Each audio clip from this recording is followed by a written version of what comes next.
Iran पर America के हमले के बाद हवाई सेवा पर असर पड़ा। हैदराबाद के शमशाबाद एयरपोर्ट पर ब्रिटिश एयरवेज का विमान रोका गया।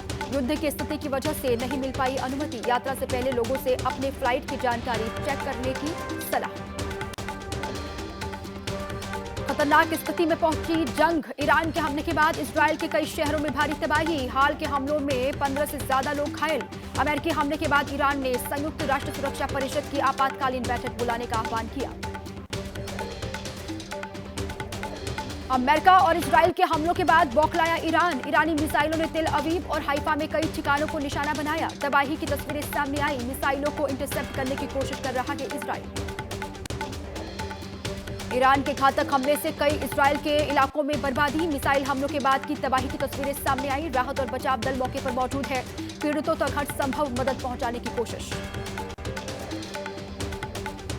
जवाबी हमले में इजरायल पर ईरान ने दागे 25 मिसाइल। अलग अलग 10 जगहों को बनाया गया टारगेट। मीडिया रिपोर्ट के मुताबिक कई शहरों में सुने गए तेज धमाकों की आवाजें। सुरक्षा एजेंसियों ने लोगों से सचेत रहने के लिए कहा है। जवाबी हमले में ईरान ने उत्तरी और मध्य इजरायल के इलाकों को टारगेट किया। कई भवनों को भारी नुकसान पहुंचा है। जानकारी के मुताबिक 11 लोग घायल बताए जा रहे हैं। ईरानी हमले में अब तक 24 लोग मारे गए, सैकड़ों लोग घायल हुए हैं। ईरान के मिसाइल हमले से तेल अवीव में तबाही मची। कई इमारतें तबाह हो गई। चारों ओर मलबा दिखाई दिया। इजरायल ईरान जंग में कूदा अमेरिका ने किया ईरान की 3 न्यूक्लियर साइट पर हमला। फोर्डो, नतांज और इस्फहान साइट पर किया अटैक। अमेरिकी वायुसेना ने B-2 बॉम्बर से 3 न्यूक्लियर प्लांट पर बरसाए बम। ईरान की न्यूक्लियर साइट पर हुए अटैक में B-2 बॉम्बर्स का इस्तेमाल किया गया। B-2 बॉम्बर्स से हजारों किलोग्राम के बम गिराए गए। सिर्फ फोर्डो न्यूक्लियर प्लांट पर 6 बम गिराए गए।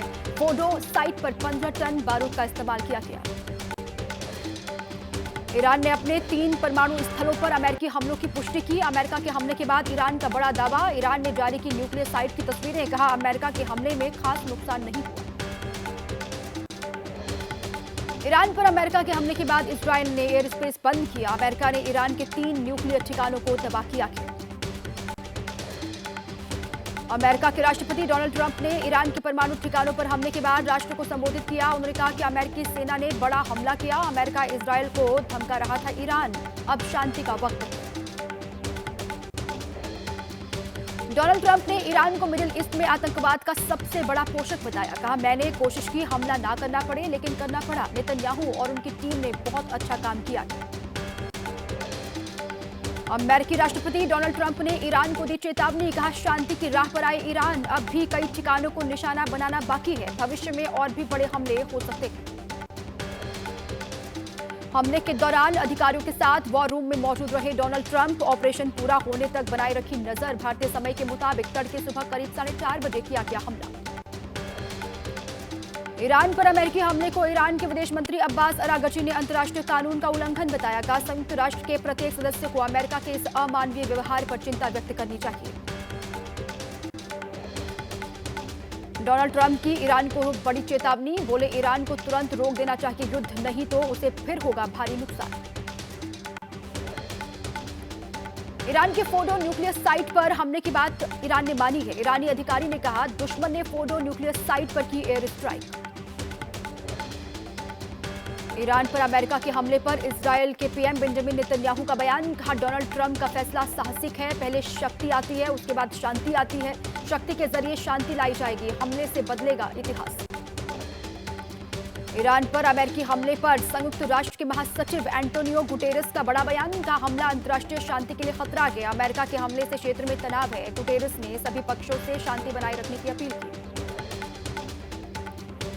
इजरायल और ईरान युद्ध का आज 10वां दिन। ईरान पर इजरायल के ताबड़तोड़ हमले लगातार जारी हैं। हमले में अब तक ईरान के 865 लोगों की जान जा चुकी है। 3,500 से ज्यादा लोग घायल बताए जा रहे हैं।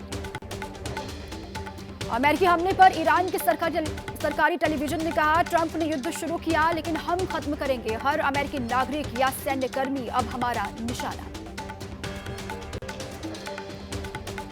अमेरिकी राष्ट्रपति ट्रंप और इजरायली पीएम नेतन्याहू ने फोन पर बात की। ईरान पर अमेरिका के हमले के बाद दोनों ही नेताओं के बीच में बातचीत हुई है। इजरायल ने सेंट्रल ईरान में मिलिट्री इंफ्रास्ट्रक्चर पर किया हमला। ईरान के F-12 लड़ाकू विमानों को टारगेट किया। 3 F-12 विमानों को तबाह किया गया। ईरान पर अमेरिका के हमले के बाद इराक में सभी अमेरिकी ठिकानों को हाई अलर्ट पर रखा गया है। इराकी मीडिया के हवाले से यह खबर सामने आ रही है। इजराइल ने भी किया ईरान की परमाणु रिसर्च फैसिलिटी पर हमला। पश्चिमी ईरान के इस्फहान परमाणु स्थल पर की एयर स्ट्राइक, हमले में तबाह हुई न्यूक्लियर साइट।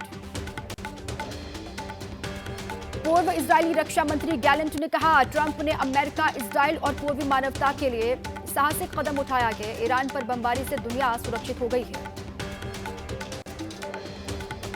इजरायली सेना के हमलों से दहला तेहरान, कई रिहायशी इलाकों में खंडहर में तब्दील हो गई इमारतें, चारों ओर दिखाई दिया तबाही का मंजर। ईरान की राजधानी तेहरान में इजरायल के हमलों से दहशत है। खुद को सुरक्षित जगहों पर रख रहे हैं लोग। सीमा पार करने वालों की संख्या बढ़ने से टैक्सियों का किराया दोगुना हो गया।